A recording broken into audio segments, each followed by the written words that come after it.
Welcome to Decoding Attachment Style. We are talking about a rebound relationship for those persons who's got an avoidant attachment style.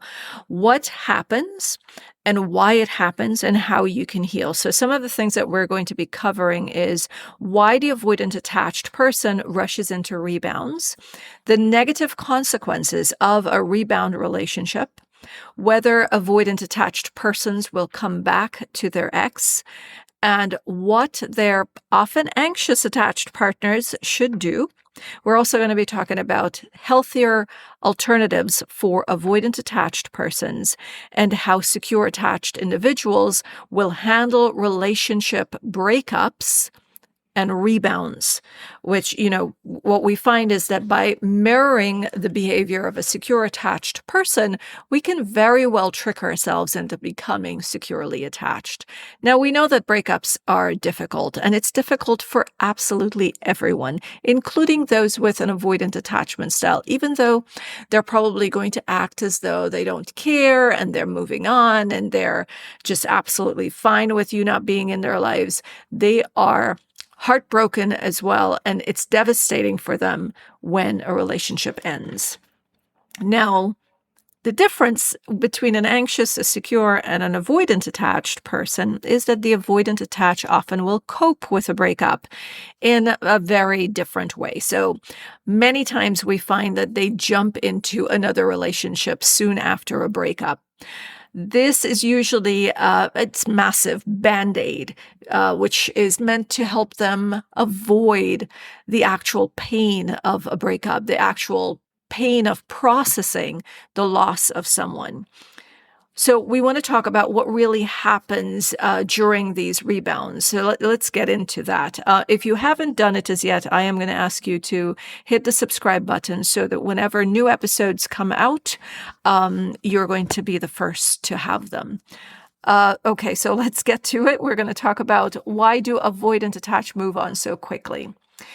Well, like I just mentioned, they generally struggle with emotional intimacy and vulnerability, and that's linked to them not being able to process their emotions. So they don't want to stop and think about this and process it and go through all the pain. First, they've got to look at what they've done wrong. Could they have done things differently? Worry about you moving on with someone else, worrying that they'll never have a relationship with you again. And all of this is links to their emotional unavailability, the fear of getting too involved with these feelings and to show their own feelings. So instead of grieving after a breakup, what they often do is suppress their emotions. Now, I generally get a question about suppression of emotions. Can a person shut off their feelings forever? No, it is not humanly possible. It is not the way our brain works. Yes, we can have temporary breaks where we distract ourselves, but we cannot permanently just shut off the brain. So what they'll do is they'll suppress their emotions. They are going to disconnect from their feelings. That does not mean to turn off a switch that says, I'm not feeling anything. It means they're just going to distract themselves, and they're going to tell themselves stuff like, oh, that person never meant anything to me in any case, or they're probably going to say things like, oh, well, we were not compatible, so it's okay that it didn't last, or I knew it wasn't going to last. But these are just things they say to themselves to soothe themselves so that it's easier to move on, but it's all superficial. They also seek distraction. You see, the new relationship is going to give them the validation without emotional depth. And what that means is, if I'm going through a breakup with someone and I get into a whole new relationship with another person, that person doesn't know me. All I'm showing them are the wonderful sides of me. I'm patient and I'm kind and I'm sweet and I'm thoughtful, I'm respectful, I'm all the great things, right? Because I'm now just meeting them. So I want them to have a great impression of me. And that person's not going to judge me. They're not going to criticize me, and they're going to show me that they want to be with me. Now, the avoidant attached person is that person. They show up and they show their best selves. We all do that. And then we get the attention and the affection of the other person in the relationship. Now we start to feel valued, seen. We get a nice ego boost. We get a lot of attention and affection. And so by seeking the distraction, the avoidant attached person is meeting someone who's pretty much with all of their actions and their words are saying you are worthy of love. So when they would have felt crappy for a relationship ending, whether, they were the ones who pulled the plug or the other person left them, they're now seeing themselves through someone else's eyes, that they are desirable and they are attractive, and it's a nice ego boost. And that would be the validation that they're looking for. They don't want to feel like they're flawed or broken. Now, there's also the fear of being alone. Avoidant attached persons are very, very afraid of being alone. Let me pause for a second. That there is the fearful avoidant attached person. A dismissive avoidant attached person, they don't need to be in a relationship. They know they could get by on their own, or they believe that, the most important thing is their independence. So they're not really out there seeking relationships. But a fearful avoidant attached person, they fear being alone. Despite the fact that they also want their independence and their autonomy, they may panic at the thought of loneliness, of being alone. The difference, again, with dismissive avoidant attached people, they generally know that there's a difference between loneliness and being alone. They know that they could be alone and not lonely. They can be alone and happy within their company or happy within their skin, at peace with who they are. But the fearful avoidant, they want a connection. They just don't want to lose their independence. They don't want to lose themselves. What this really means, there is a podcast here, an episode here that talks about the difference between the two attachment styles. So to break this down some more, if you want more explanation, I would ask you to go there. But yes, let's get back to the topic at hand here, why the avoidant attached will jump into rebound relationships. So we've talked about suppressing emotions, seeking distraction, and the fear of being alone. And there's also avoiding the processing of the breakup. They don't want to sit and think about it. They don't want to face the pain, because facing the pain means confronting their attachment wounds, which they generally avoid. What does that mean? It means that if they've got to sit there and think about why the relationship didn't end with you, what can they do differently in the future to avoid these kinds of breakups? It means that they're going to have to look at past relationships. And if they look at past relationships and they have to admit to themselves that, you know what, maybe I should have spoken up. Maybe I should have shared my feelings. Maybe I should have been less afraid to show my emotions. And to share my thoughts and to let this person know that I really cared about them, maybe they wouldn't have left. And so now it's taking responsibility, but in the eyes of an avoidant attached person, they're taking blame. Okay.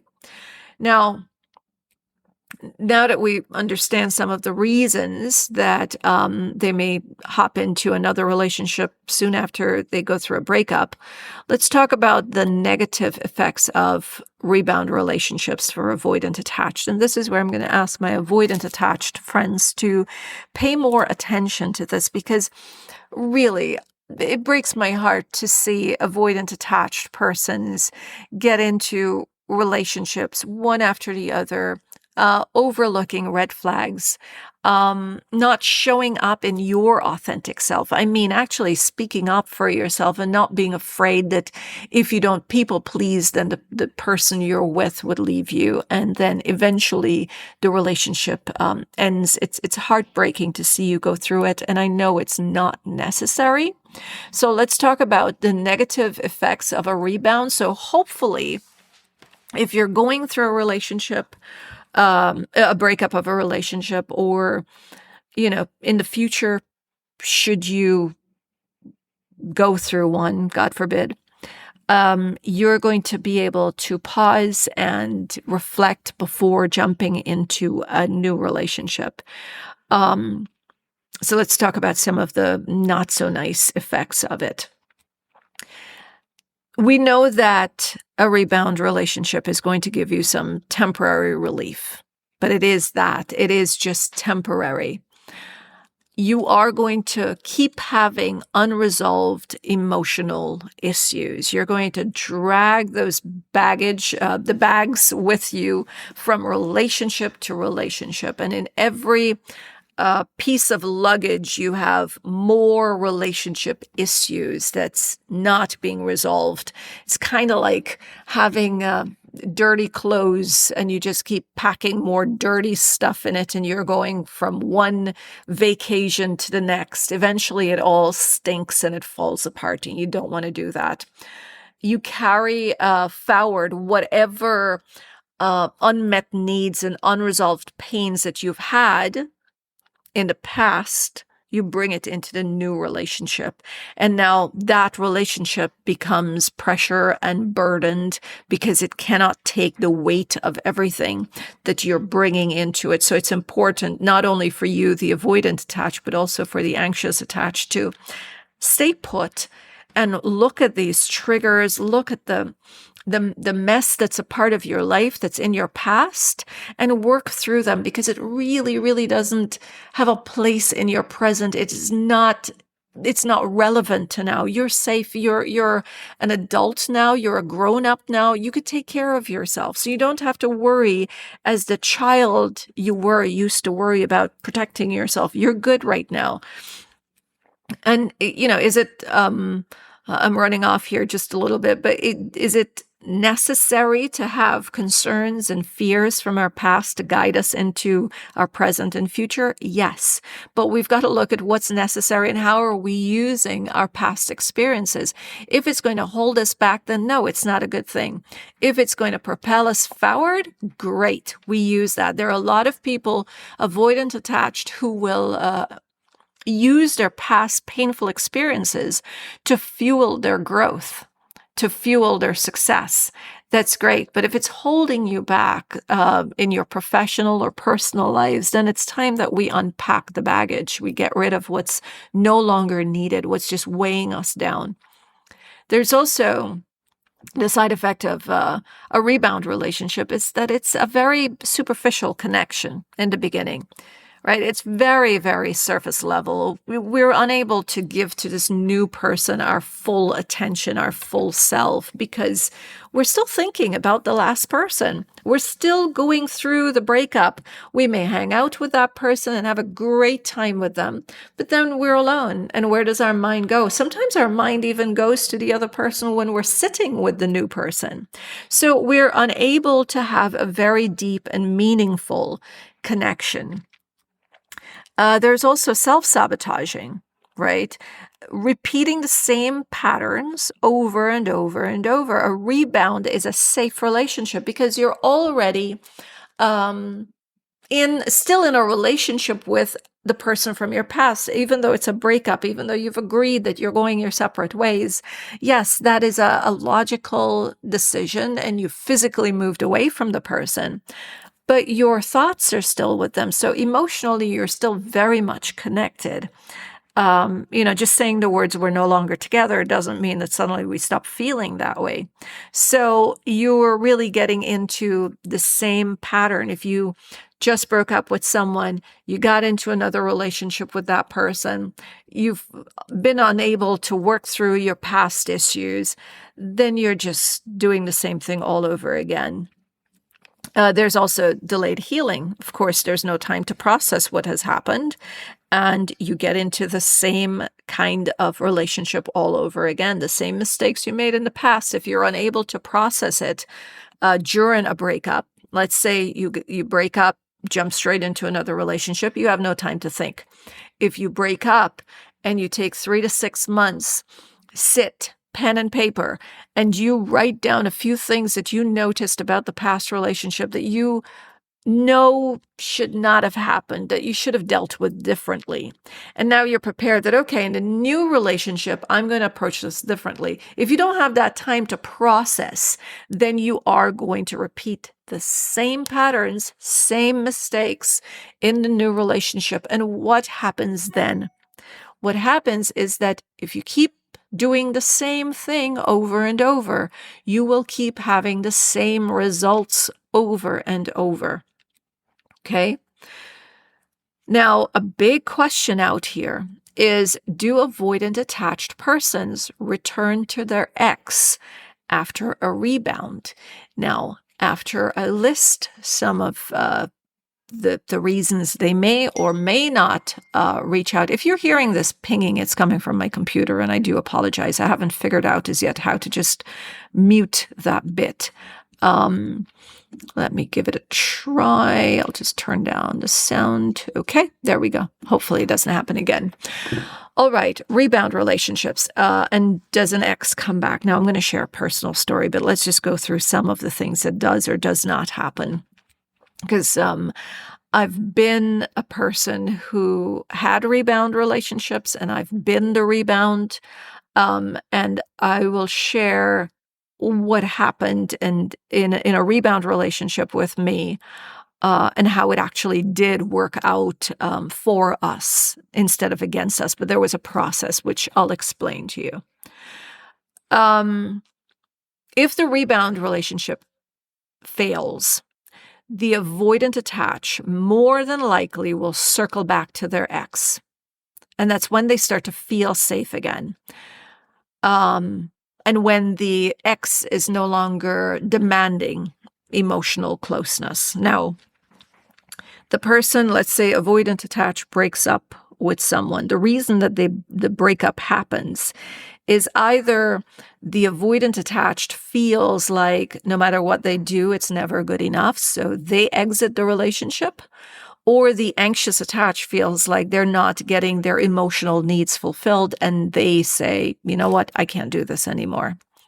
Now, when the relationship ends, the avoidant attached will feel some sort of relief if they're the ones to leave the relationship, because they don't want to feel that pressure anymore. And so they're in this fight flight mode at that time. If they were the ones who were left, if the anxious attached or the secure attached person says, okay, I can't do this anymore, I'm out, then the avoidant attached is going to be left hurt. Okay. However, when they get into the relationship with the rebound, when everything's going great, they feel good. But if the rebound starts to act like their ex, start to, complain that there isn't any emotional safety or fulfillment in the relationship, the avoidance starts to feel that pressure. Now, by that time, their ex is no longer demanding anything. They might be willing to have a conversation or just chit chat and, decide, have a friendly back and forth, whether it's text or calls or meeting up in person. So the avoidant attach wants that safety. And it's very possible that they start to think that, things might be different with my ex this time. I'm going to give this a try and see what happens. But they also have an easier out from the rebound relationship that they were in, because they have some sort of a support. They have the distraction in their ex, who is now coming back into the picture. Okay, so they may tend to go back to the ex. Now, what can also happen is if the rebound relationship becomes serious, they may start to deactivate and pull away, and they repeat the old patterns. So they may go back to the ex because the ex is sort of like a safety net. Like, if I'm getting too close to this person, this is scary, and I don't want to get too close, because if this person leaves me, then what's going to happen to me? Now my ex is available, willing to have conversations. It's just a nice distraction, so I'm going to talk to my ex. Is their intention to get back together? At that point, we don't know. All we know is that this person, the avoidant attached, doesn't know either.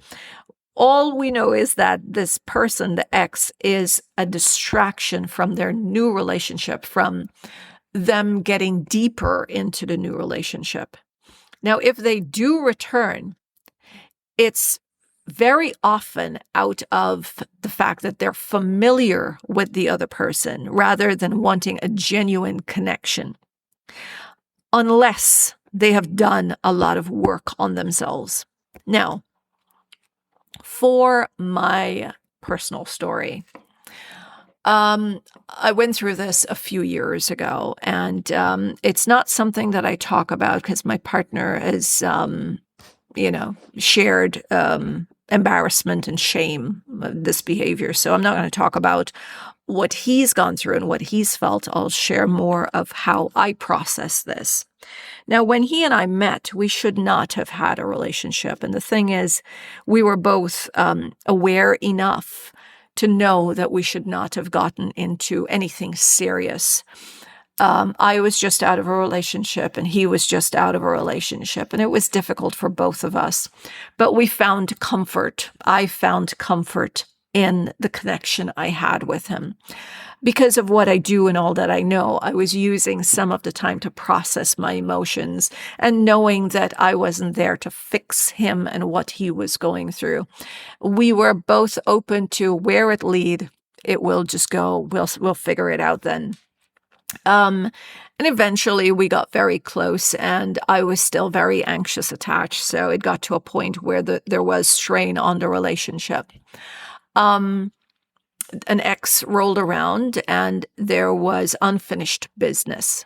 Now, why it worked in our favor is I knew and I know what it's like to have unfinished business with an ex. Sometimes you need closure that no matter how you try to figure it out on your own, you're unable to do it. So when I learned that this other person was back in the picture, I decided I was going to step away and let my partner, a person that I love, have the space to explore their feelings.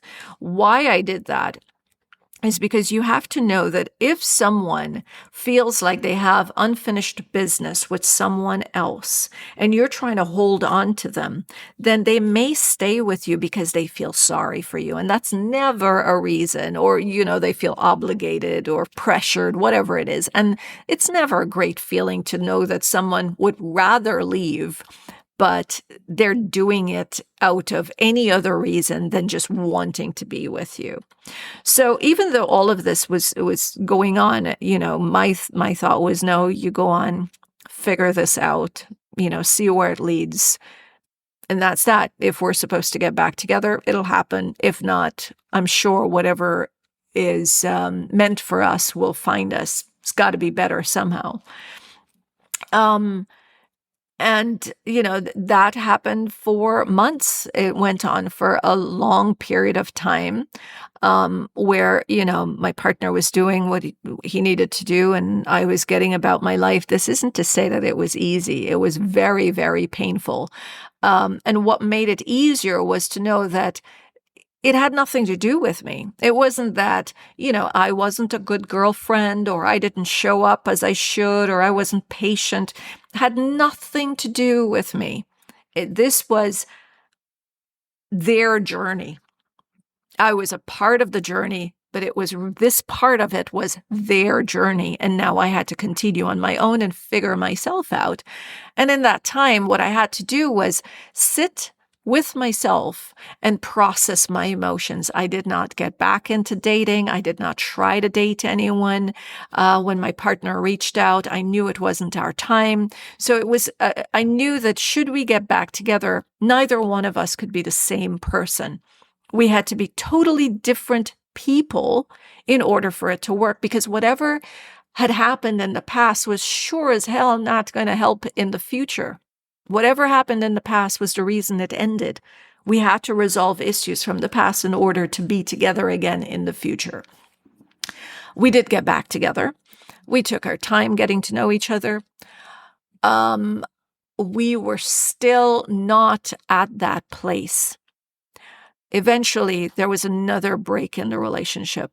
Now, the one thing that I've always done every time there was a break in the relationship, and the break did not happen because of someone else. It happened because we could not handle the pressure. So it was more of a big break, or a big separation than an end to the relationship.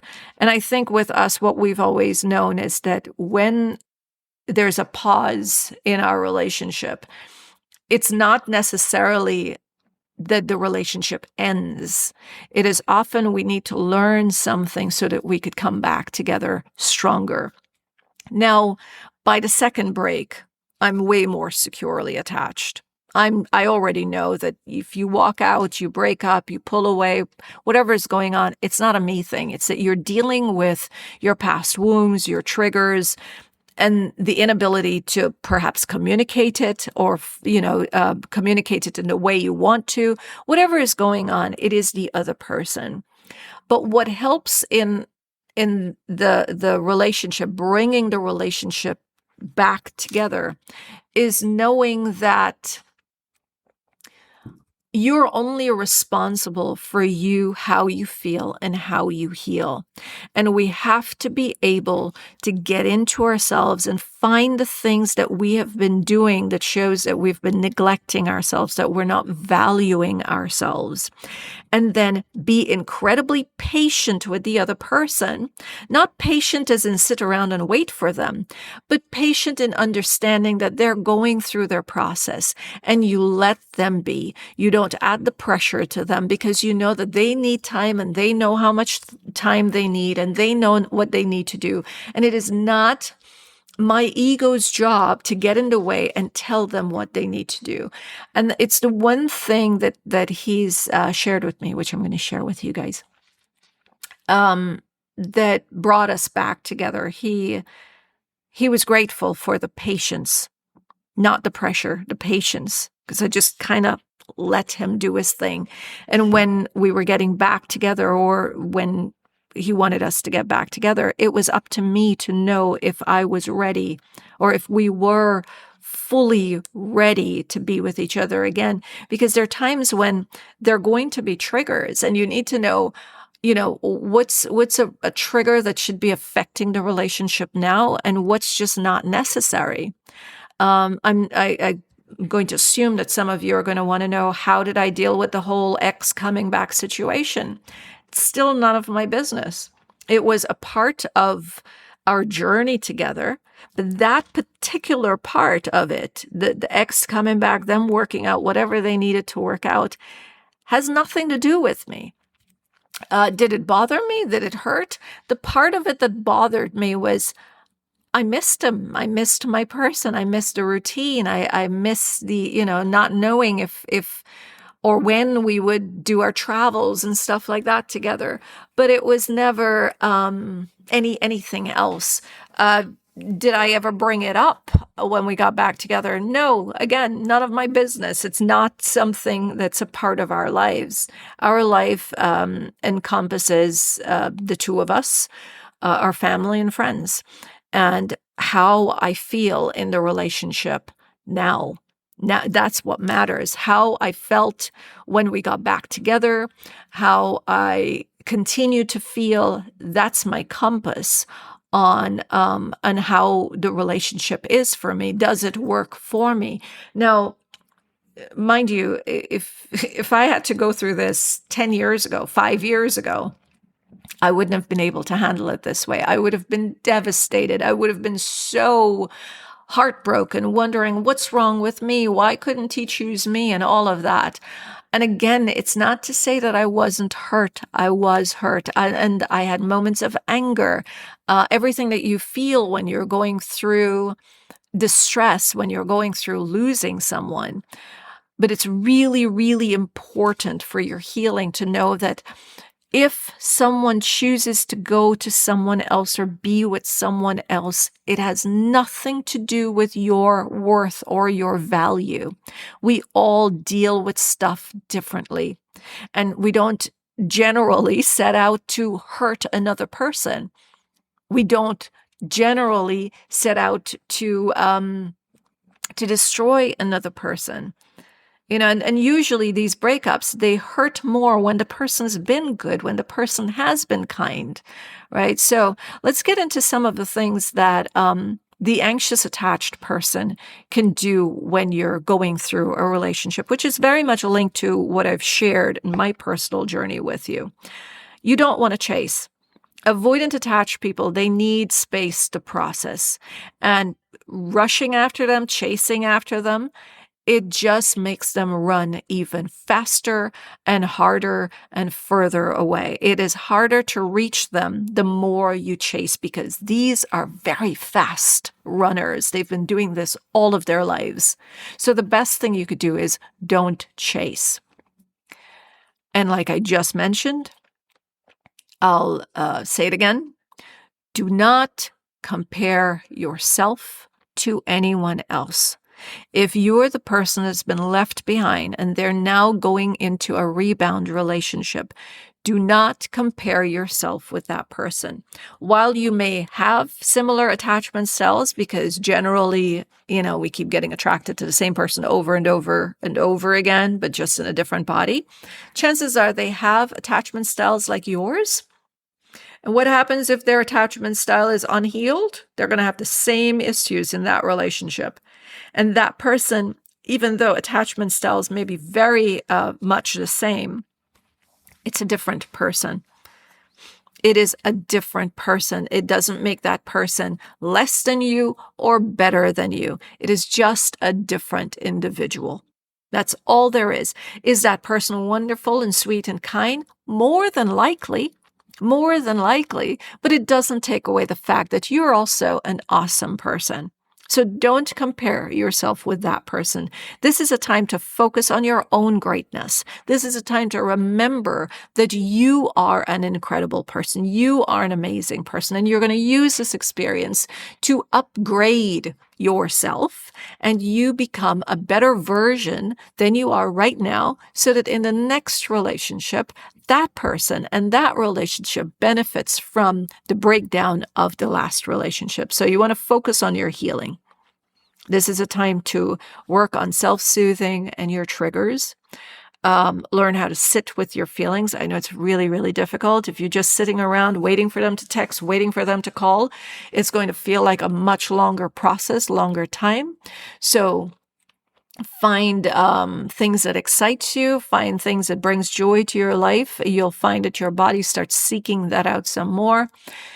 Learn how to set boundaries, because if that person returns, if your avoidant attached person returns and you are not yet able to set boundaries, if you're not yet securely attached and you're able to say to them, this does not work for me. You're not telling them how to change, what to change, whatever is going on.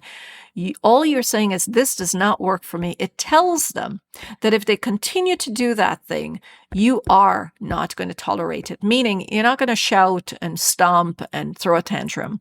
You're going to walk away because you're going to choose you. So work on becoming incredibly securely attached.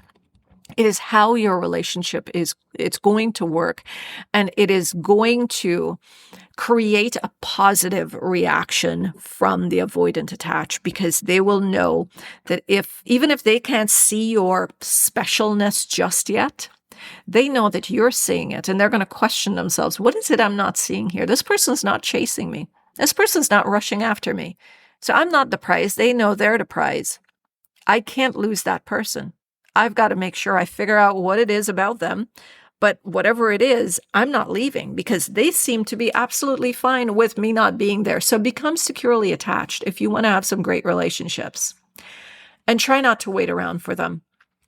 What I shared with you during the space of the breakup that I went through, I got really busy with my life. My career started to really take off. I focused on my work. I focused on elevating myself. It wasn't sitting around waiting for him. If that was going to happen, it was going to happen. But I wasn't slowing down on life. So, I have a way of getting very excited when something ends because I know that there's something greater coming right on the horizon. So I have this attitude of, okay, if this is going to end, what's out there? Let's get going. Let's move it. But try really hard not to sit around and wait for anyone. Use the opportunity, the space and time that you have to put the energy into yourself. Now, what should the avoidant attached do instead of jumping into a rebound? You're going to be tempted, for sure, especially with dating apps so readily available at our fingertips. You're going to be very tempted. What you want to do is allow yourself to grieve. You want to sit with the discomfort of a breakup instead of running away from it.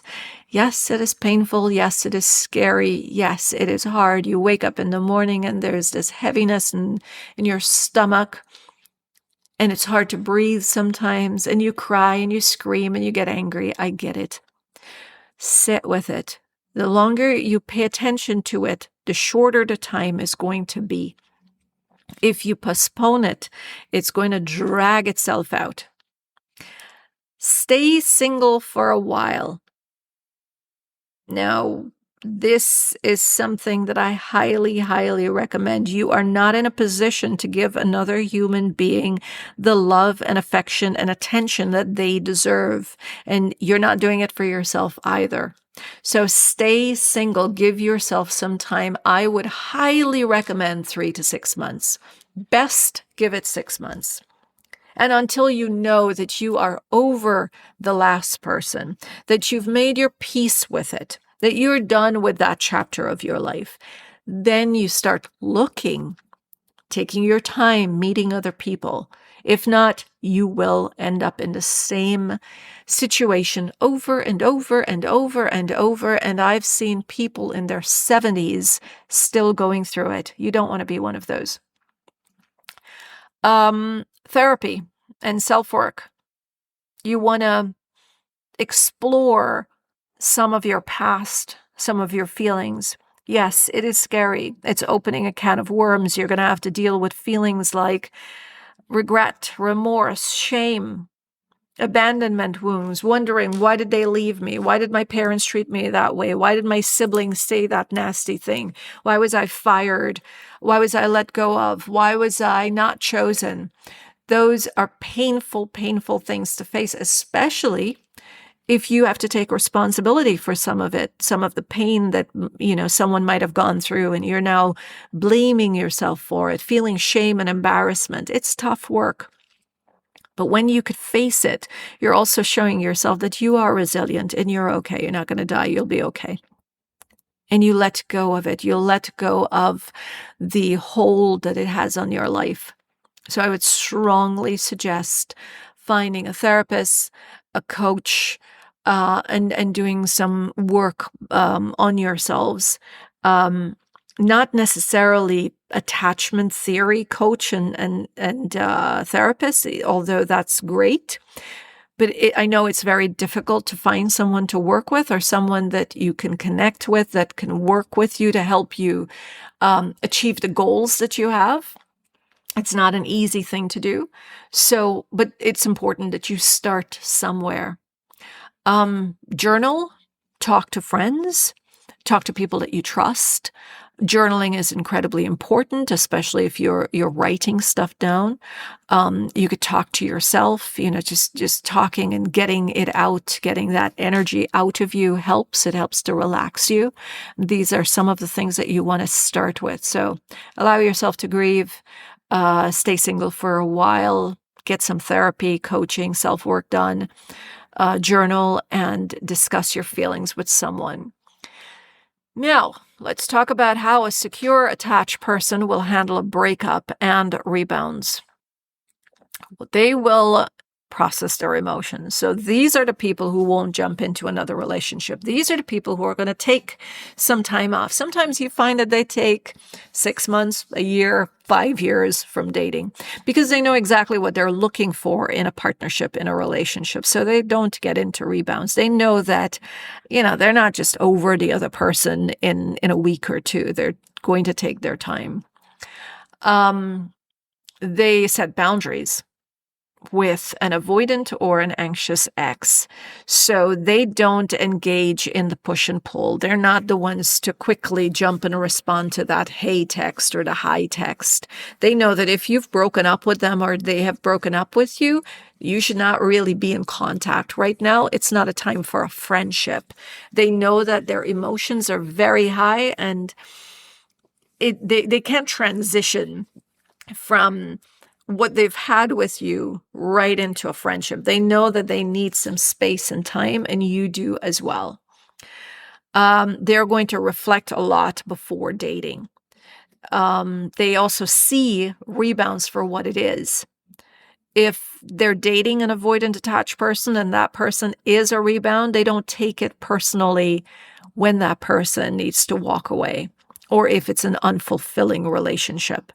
Okay, it's only if things start to get a little seriously, but they understand. If they know that someone's just out of a relationship, they know that that person hasn't gotten over that other person just because they met them, which is generally a problem that I see in my practice with a lot of anxious attached people. They'll come and say, well, yes, they went through a breakup, but that was like a month ago. A month ago is not enough time for someone to get over someone they might have been with, even if it's 6 months, a year, 2 years, 20 years. It is not long enough of a time to get over someone. So, yes, we all want to be chosen, but we can't be a person's priority or chosen by a person if they were unable to let go of their past completely and know for absolute certain that you're the only person that they want to build a happy, healthy, committed relationship with. I get it. Rebounds can be a temporary escape for someone who's got an avoidant attachment style, but your true healing is going to come when you start facing your emotions instead of avoiding them. And if you're anxious attached, really try hard, focus on your growth, focus on getting things done. I'm just going to end with this. An avoidant attached person finds it incredibly attractive, and they also respect you when they see that you're not chasing them, that you value yourself and you have self-respect and you could get about your life and build your life even if they're not in the picture. Don't forget to subscribe and join me again next Monday for another episode of Decoding Attachment Style. And we're going to dive a little deeper into rebound relationships.